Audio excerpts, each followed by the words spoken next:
अस्सलाम वालेकुम, मैं हूँ इकरा और आप सब लोग देख रहे हैं किचन विद इकरा नईम। आज की हमारी बहुत ही ज़बरदस्त रेसिपी है किस तरह आप क्रोसेंट स्टाइल समोसा घर में बना सकते हैं आलू वाला, वो मैं आपको बनाना सिखाऊंगी। चलें अब हम अपनी रेसिपी को स्टार्ट करते हैं। आप देख रहे हैं मैंने यहाँ पे बाउल लिया है, उसमें तकरीबन 2 कप मैंने मैदा लिया, उसे छान लिया है। हाफ टेबल स्पून हम इसमें ज़ीरा शामिल करेंगे, हाफ टी स्पून हम इसमें अजवाइन शामिल करेंगे, हाफ टी स्पून हम इसमें सॉल्ट शामिल करेंगे। तकरीबन 2 से 3 चम्मच हम इसमें घी शामिल करेंगे। घी शामिल करने से जो हमारे समोसे हैं वो खस्ता बनेंगे। अब हम हाथ की मदद से घी और बाकी सब इंग्रेडिएंट्स को इसमें अच्छे तरीके से मिक्स करेंगे। जैसे कि आप देख रहे हैं मैं मिक्स कर रही हूँ। हमने इसको इतनी अच्छी तरीके से मिक्स करना है कि जो हमारा मैदा है वो क्रम्बली फॉर्म में आ जाए।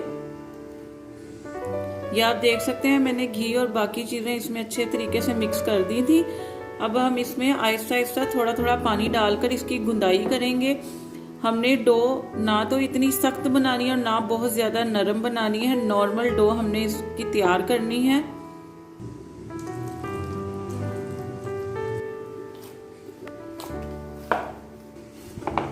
ये आप देख सकते हैं कितनी फाइन मेरी डो बनी है। आपने भी इसी तरह से तैयार करनी। मैं आपको दिखा देती हूँ कि ये ना तो ज़्यादा सख्त है और ना ही ज़्यादा ये नरम है, तो आपने भी इसी तरह से इसको तैयार करना है। अब इसे तकरीबन 15 से 20 मिनट हम रेस्ट देंगे और उसके बाद फिर हम अपने क्रोसेंट स्टाइल समोसा बनाना तैयार करेंगे, जब तक हम आलू वाला मिक्सचर बना लेते हैं। समोसे में जो हमने आलू का मिक्सचर यानी कि आलू का जो हमने भरता बनाकर उसके अंदर फिल करना है, उसके लिए आप ये दे सकते हैं। मैंने तकरीबन 6 से 7 आलू लिए, उनको बॉईल कर लिया और इस तरह उसका छिलका उतार लिया। उसके बाद इसे अच्छे तरीके से मैश करूंगी। ये आप देख सकते हैं मैंने आलू को मैश कर दिया है। तकरीबन 1 टीस्पून इसमें हम ज़ीरा शामिल करेंगे। तकरीबन हाफ टी स्पून हम इसमें रेड चिली पाउडर शामिल कर रहे हैं। हाफ टी स्पून हम इसमें क्रश चिली इस्तेमाल कर रहे हैं।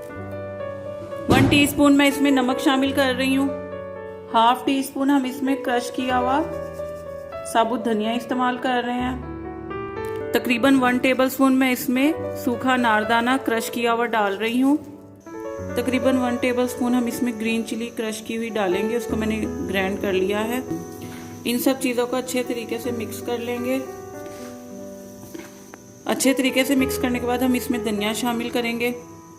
ये आप देख सकते हैं हमारे समोसों का मिक्सचर तैयार हो चुका है। अब हम इसे 5 से 10 मिनट रेस्ट देंगे।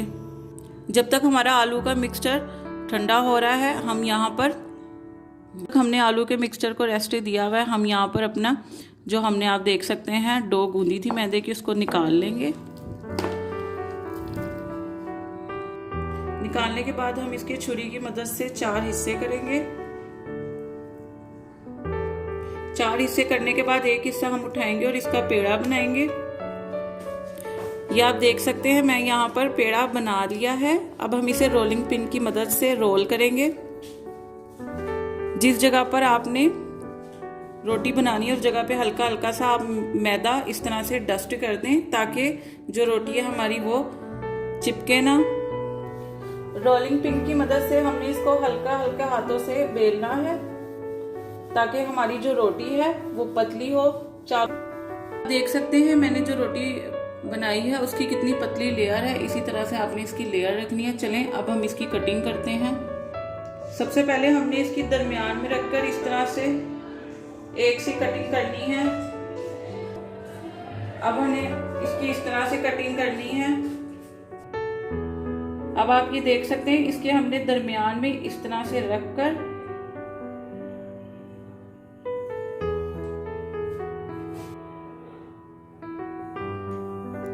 ये आप देख रहे हैं। अब हमने एक साइड पर इस तरह से आलू का जो मिक्सचर है वो रखना है। अब हमने इस तरह से आराम से इसको उठाना है और इस तरह से इसको रोल करते हुए आगे लेकर जाना है। और एंड पर हमने ये आप देख सकते हैं मैंने मैदे और पानी से एक स्लेरी टाइप का मिक्सचर बनाया है, वो इधर हम लगाएंगे पेस्ट को और इसे बंद कर देंगे। आप देख रहे हैं मैंने सारे समोसा रेडी कर ली हैं। ये जो इसकी साइड्स खुली हुई हैं